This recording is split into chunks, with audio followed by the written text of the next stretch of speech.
그간 평안하셨죠? 주님의 이름으로 문안합니다. 예수 임마누엘 이름 시리즈, 오늘 그 네 번째 주제, 우리가 부를 하나님 아들 이름입니다. 성경은 마태복음 1장 21절 23절입니다. 아들을 낳으리니 이름을 예수라 하라. 이는 그가 자기 백성을 저희 죄에서 구원할 자이심이라 하니라.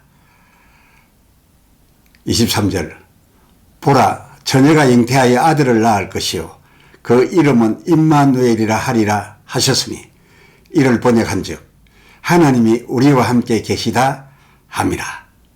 아멘.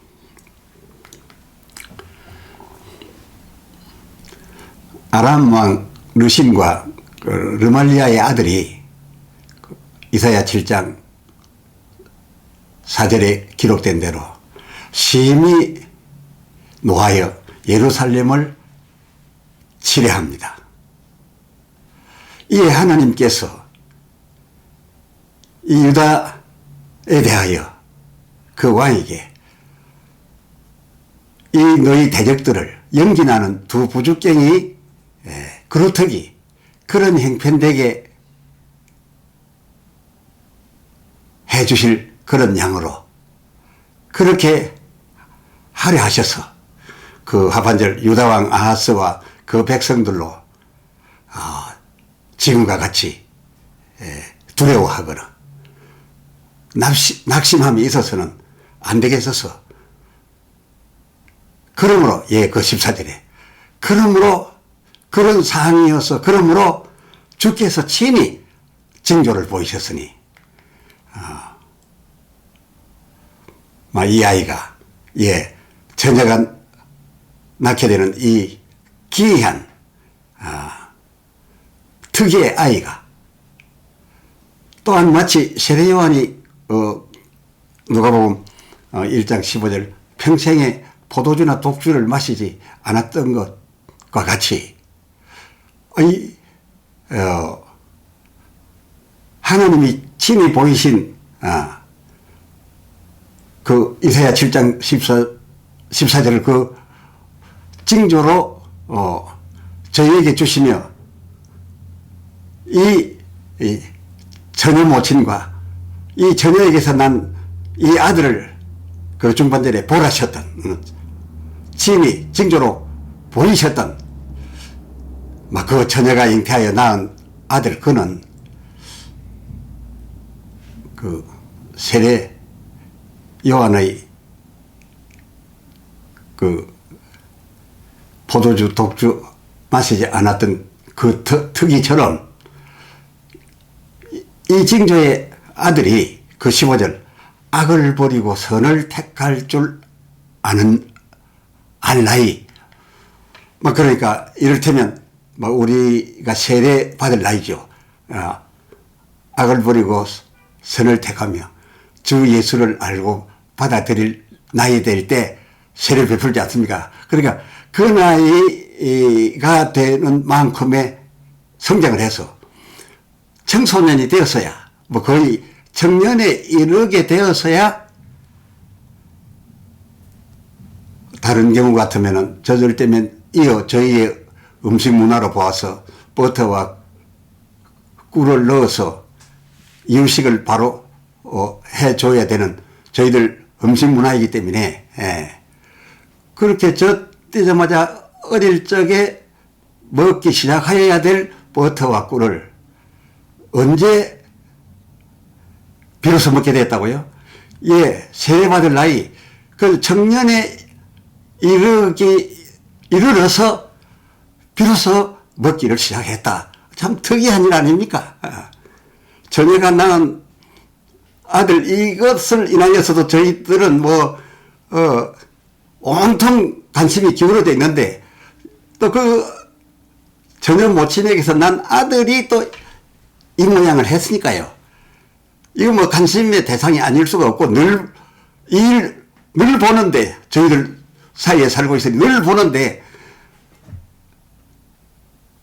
신기하지 않을 수가 없었죠. 늘. 뭐 그러니까 아무리 늦어도 이런 말씀입니다. 아무리 늦어도 이 아이가 뭐 이사야 7장 15절 악을 버리고 선을 택할 줄 알 때가 이르기 전에, 그러니까 버터나 우유를 다른 아이의 계모처럼 먹고 않기를 한동안 청년 될 때까지 하기는 하지만은, 그러나 이 아이가 그 버터나 꿀, 그게 뭐 유제품, 이유식, 이것을 바꾸어 먹기 전에, 그렇게 어미의 젖을 먹다가 이런 음식으로 바꾸어 먹기 이전에, 아직도 전에, 그런 일 오기 전에 그렇습니다. 그 16절, 너의 미워하는 두 왕의 딸이 패한바되어 지금 너희를 점령하려 했던 또 너희를 사실 싸서 너희로 그 마음이 삼림이 바람이 흔들리듯 하게 될 너희를 떠나 그 너희를 괴롭히던 이 에브라임이 너희 유다와 이 예루살렘을 떠나리라, 떠나게 해주리라. 바로 이 조건을 하나님께서 이 유다 왕 아하스와 그 이스라엘 백성들에게 걸고, 이 조건을 걸고, 그럼 뭘로 이걸 내가 증명하겠느냐? 그 증거로, 그 보증으로 징조를 너희에게 보이리니 해서 이루어낸 징조가, 그때 보이신 징조가 이 처녀잉태 아들, 그리고 버터 꿀 섭취 이 나이의 이 특기를 보이셨음이었다, 그것입니다.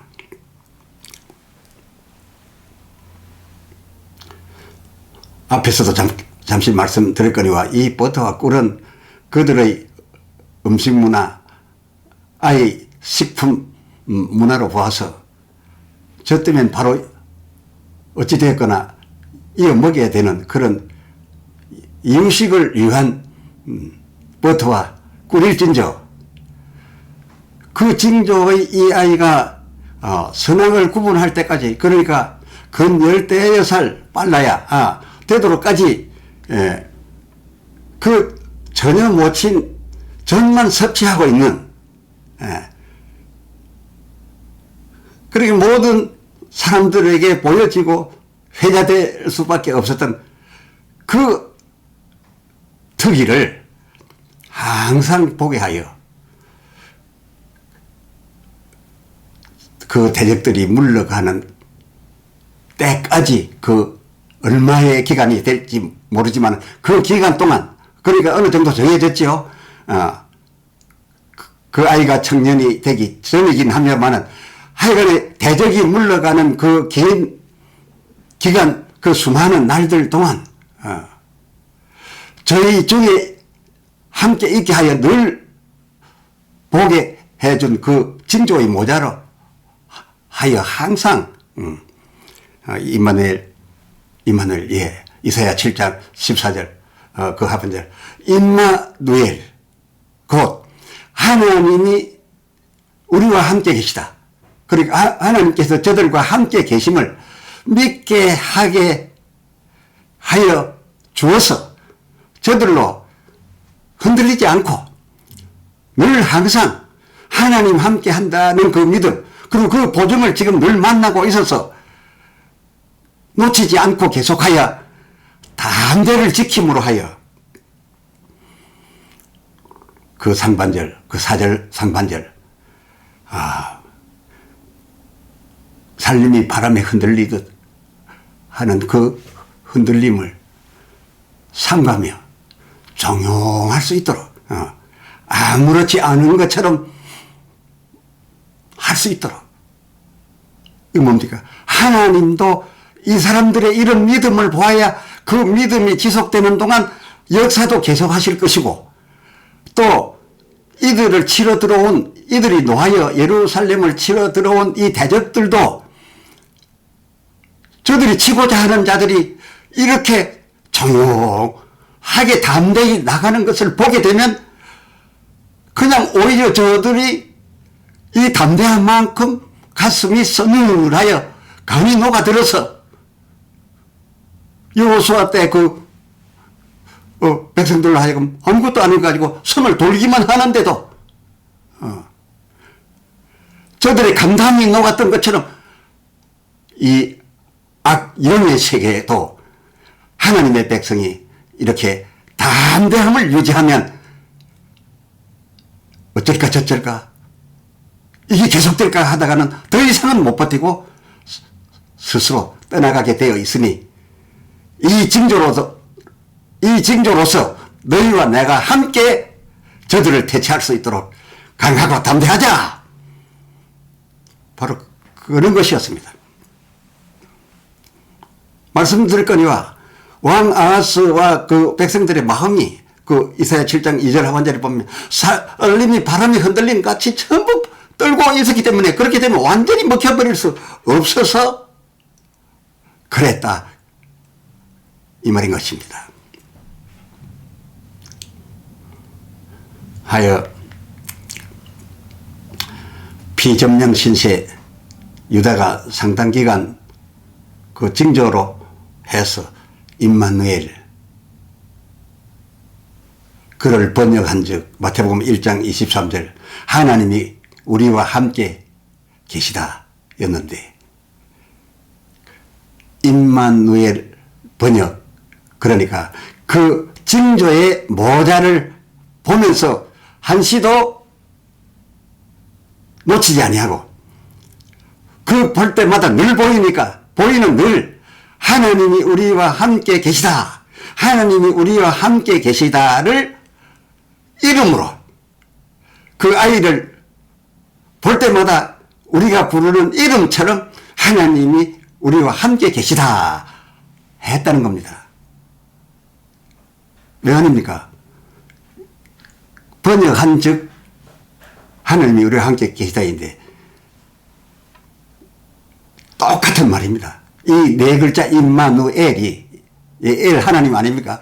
하나님이 우리와 함께 계시다. 딴 말이 아니라 해석도 아니고 바로 그 말인 것입니다. 그래서 이러한 하나님이 우리와 함께 계시다라는 것을 아이를 볼 때마다 이름으로 불러대면서 바로 저희들이 말하는 이 이름입니다. 이름이 이렇습니다. 이 사람들 문화의 이름은 어느 영화에도 나온 바 늑대와의 추모를 그러잖아요. 그게 본명이에요. 그러니까 이것이 본 이름이었어요. 그렇게 그 본 이름 하나님이 우리와 함께 계시다를 고백하고 그것을 고백하면서 믿음으로 그 사제를 삼가고 종용함에 거기에 따라 역사하시는 하나님과 또 그렇게 하는 이 백성의 진료 그 점령군 나라는 더 이상을 견디지 못하고 떠나갔다 그것입니다. 이것은 영적인 세계의 싸움도 그렇고 지금 이 세상의 물리적 전쟁에도 이 심리전은 대단히 중요한 것입니다. 그랬습니다. 저들에게와 하나님에게 저들 문화로서 말하는 것이면 저들 문화로 하여 말한다면 예수 임마누엘은 우리들 문화로서 우리가 철수야 영이야 하고 불러대듯 그 아이의 고유명사 이름 부르는 이름이기보다는 마태복음 1장 21절 이는 자기 백성을 저희 죄에서 구원할 자 이게 저들에게 본명인 것이고 그것을 부르는 대로 이 본명을 부르는 대로 저희가 부르는 대로 우리가 옮겨 와서 그대로 말하라고 하면 예수가 된다 그 말입니다. 예수인 것이요.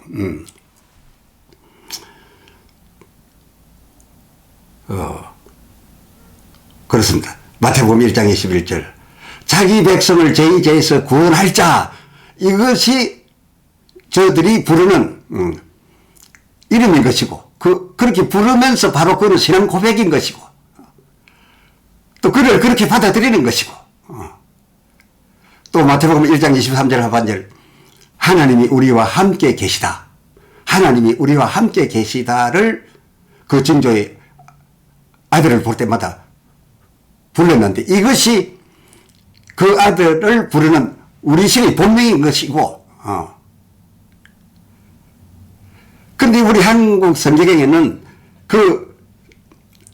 그들의 예수 혹은 임마누엘 이것을 우리 생각처럼 해서 그게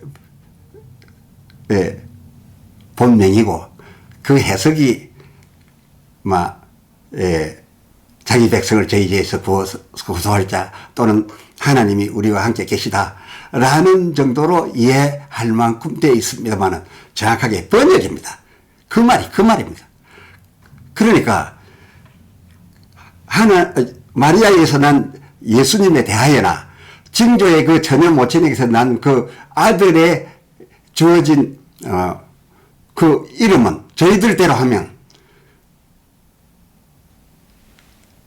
우리가 번역이라고 하는 우리가 해석이라고 하는 바로 자기 백성을 저희 죄에서 구속할 자 그게 본명이고 그렇게 불렀고 하나님이 우리와 함께 계시다라는 그것을 불렀고 그것을 우리가 원어로 가져와서 굳이 쓴다면 임마누엘이니라 예수니라 이렇게 되는 것이다 그 말입니다.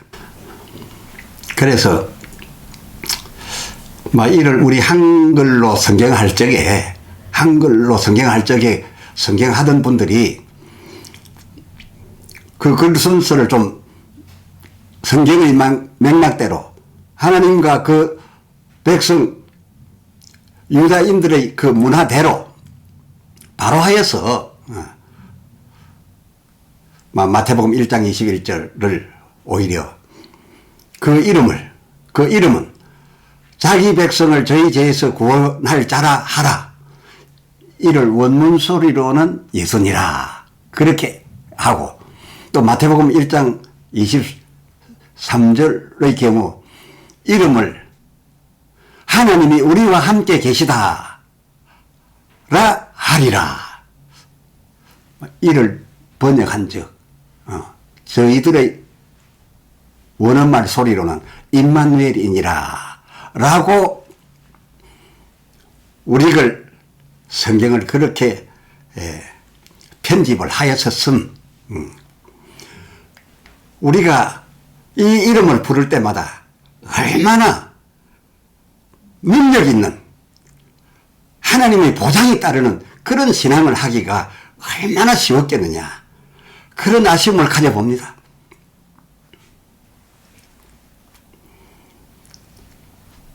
왜 안 하겠습니까? 성경에는 우리처럼 붙이고 싶은 임마누엘 군이라거나 님이라거나 하지 않았습니다. 또 예수에게도 기본적으로 가끔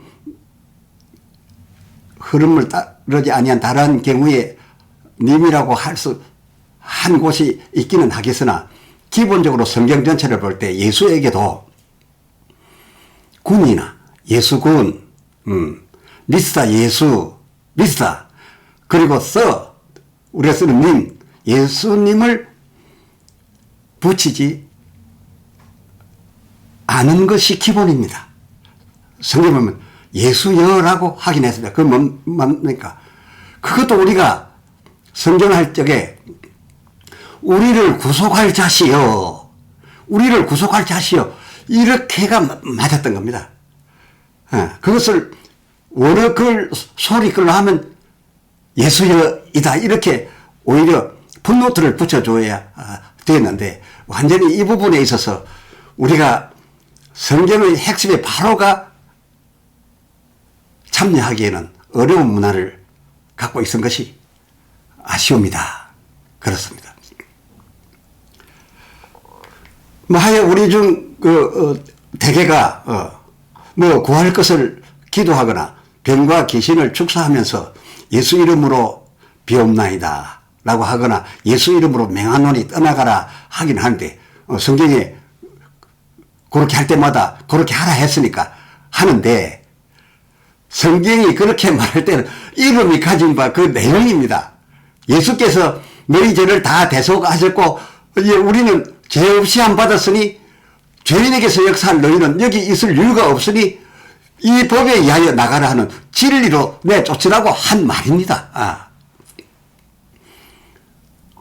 그렇게 하면 그 진리를 내어놓으면 그 진리 앞에서는 떠나가게 되어 있습니다. 말씀으로 증거합니다.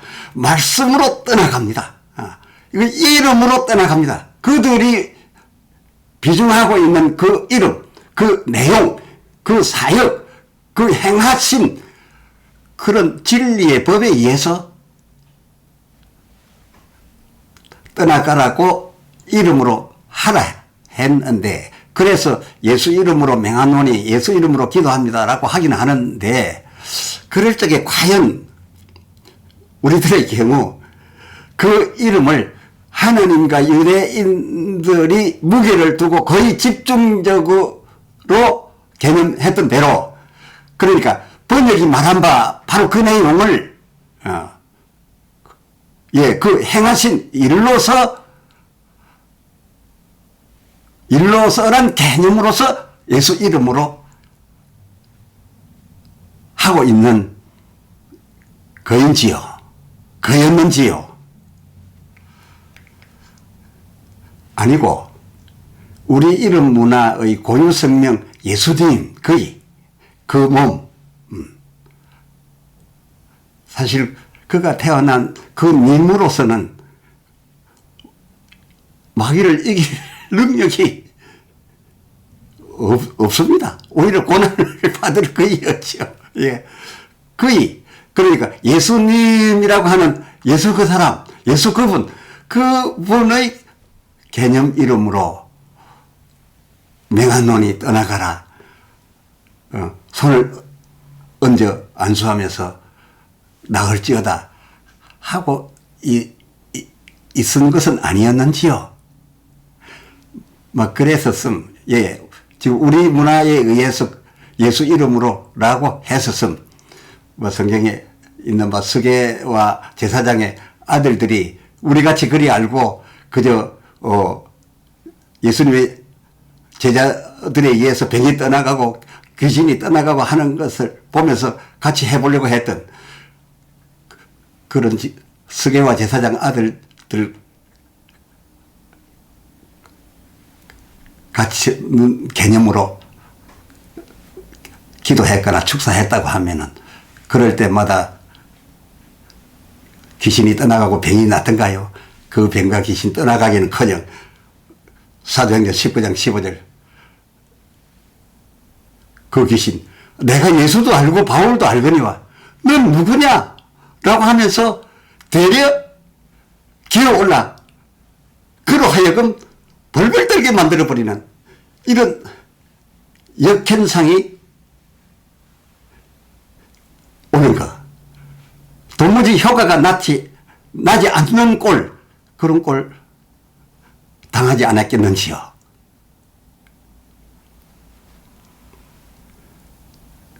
쉬고 다음 시간에 이어 말씀합니다.